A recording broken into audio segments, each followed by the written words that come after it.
అనేది కూడా గౌరవ మంత్రివర్యులు పొన్నం ప్రభాకర్ గారిని మీ ద్వారా నేను అడిగి తెలుసుకోవాలనుకుంటున్నాను. అలాగే ఉదాహరణకి ఇప్పుడు ఢిల్లీ ప్రభుత్వము ఎలక్ట్రిక్ వెహికల్స్ మీద ఇన్సెంటివ్స్ ఇస్తుంది. ఒక 2 వీలర్ వెహికల్కు ఒక 30,000 వరకు సుమారు. అలాగే 4 వీలర్ వెహికల్స్కి 1.5 లక్ష రూపాయలు ఇన్సెంటివ్ ఇచ్చే పరిస్థితిలో ఆలోచన చేసింది. అట్లాగే సెంట్రల్ గవర్నమెంట్ కూడా, కేంద్ర ప్రభుత్వం కూడా పిఎం ఈ డ్రైవ్ స్కీమ్ కింద ఎలక్ట్రిక్ 2 వీలర్స్ కానీ 3 వీలర్స్ కానీ 4 వీలర్స్ కానీ సబ్సిడీ ఇస్తుంది. అలాగే road tax, registration tax 100% free ఉంటుంది. అలాగే మహారాష్ట్రకు వచ్చి సమృద్ధి ఎక్స్ప్రెస్ వే మీద నాగ్పూర్ నుంచి ముంబై వరకు ఆ హైవే మీద వెళ్తున్నటువంటి వెహికల్స్లో ఎలక్ట్రిక్ వెహికల్స్కి టోల్ ట్యాక్స్ లేకుండా నిర్ణయం తీసుకుంది.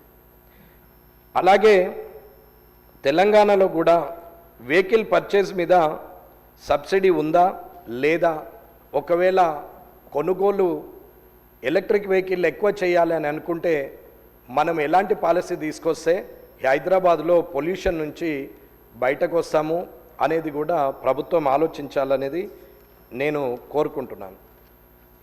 అట్లాగే తెలంగాణలో మొత్తము 1.80 లక్షల వెహికల్స్ ఉంటే ఎలక్ట్రిక్ వెహికల్స్ వాటా ఈరోజు వరకు 0.4% మన రాష్ట్రంలో ఉన్నట్టుగా నేను భావిస్తున్నా. I'm not correct, maybe subject correct అది.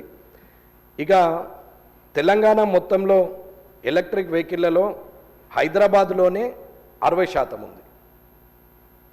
రూరల్ ఏరియాలో చాలా తక్కువ ఉంది, 40%. అంటే ఒక్క హైదరాబాద్లోనే మెజారిటీ షేర్ ఉంది.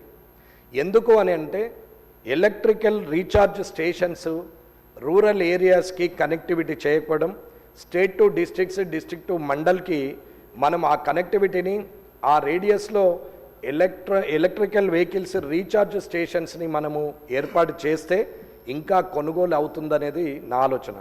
ఒక మామూలు వ్యక్తిగా నేను ప్రజల్లో ఉండి చూసిన దాని ప్రకారంగా ప్రతి ఒక్కరు కూడా ఎలక్ట్రిక్ వెహికల్ వైపే చూస్తున్నారు, ఎలక్ట్రిక్ వెహికల్ కొనుక్కోవాలని ఆలోచిస్తున్నారు. కానీ నాతో సహా ప్రజలకు ఉన్నటువంటి సందేహం ఏంటంటే 300 కిలోమీటర్లు 400 కిలోమీటర్లు అంటే మిడిల్ క్లాస్ పీపుల్ అఫోర్డబుల్ చేసేది 300 కిలోమీటర్లు 400 కిలోమీటర్లు పోయే లోపల ఛార్జింగ్ స్టేషన్స్ లేకుంటే రూరల్ ఏరియాలో కష్టం కాబట్టి ఆలోచన చేసే పరిస్థితిలో ఉంది అనేది నేను అనుకుంటున్నాను. ఇది నా స్వానుభవం. అట్లాగే ఇవాళ మన రాష్ట్రంలో 70,000 వెహికల్లు మాత్రమే ఎలక్ట్రిక్ వెహికల్స్ ఉన్నాయి. కానీ మహారాష్ట్రలో 3 లక్షలు ఉన్నాయి, అలాగే కర్ణాటకలో 2.5 లక్షల వరకు ఉన్నాయి, అలాగే తమిళనాడులో 1,70,000 వరకు ఉన్నాయి, అలాగే తెలంగాణలో ఓన్లీ 70,000 మాత్రమే ఉంది అనేది నా అభిప్రాయం. ఇది అథెంటిక్గా నేను మాట్లాడలేదు, కానీ ఇది నేను నాకున్న ఆలోచన మీద, నాకు తెలుసుకున్న పరిజ్ఞానం మీద నేను మాట్లాడుతున్నటువంటిది. మేబీ నిజం కావచ్చు అనేది నేను అనుకుంటున్నాను. కారణము ఇవన్నీ మన దగ్గర 70,000 ఉండడం, మిగతా దగ్గరలో ఎక్కువ ఉండడానికి కారణం ఏంటంటే రీఛార్జ్ స్టేషన్లు అనేది ఒకటి, రెండవది ఇన్సెంటివ్స్ ఇవ్వాలి, మూడవది బ్యాంకులు కొన్ని ఎలక్ట్రిక్ వెహికల్లకు మేము ఇవ్వమనడము తెలుస్తుంది. అది ప్రభుత్వం బ్యాంకర్స్తోని మాట్లాడి నిర్ణయం తీసుకుంటే బాగుంటుంది అనేది ఆలోచన ఇస్తుంది. ఇకపోతే నా సలహా సూచన, మన ప్రభుత్వం ఈ 5 ఏళ్ల టర్మ్లో 2 ఏళ్ళు అయిపోయింది, ఇంకా 3 సంవత్సరాల్లో ఈ పొల్యూషన్ తగ్గాలి, ఎలక్ట్రిక్ వెహికల్స్ ఈ రాష్ట్రమే ప్రథమ స్థానంలో ఉండాలి. భారతదేశంలో తెలంగాణ రాష్ట్రంలోనే అతి ఎక్కువ సేల్ ఉన్నటువంటి రాష్ట్రంగా ఉండాలి. ఎందుకంటే అత్యంత ఉన్నతమైన ధనవంతుల వెహికల్స్ అన్నీ కూడా మొట్టమొదటగా హైదరాబాద్లోనే సేల్ అవుతాయి. కాబట్టి ఇవాళ ఎలక్ట్రిక్ వెహికల్స్ మిడిల్ క్లాస్కి, below middle class poverty line వాళ్ళకి ఇవాళ అవకాశం ఉంది. కాబట్టి దయచేసి ప్రభుత్వము నేను ఇచ్చే సలహాను సూచనగా తీసుకొని మీరు నిర్ణయం తీసుకుంటారని అనుకుంటున్నాను.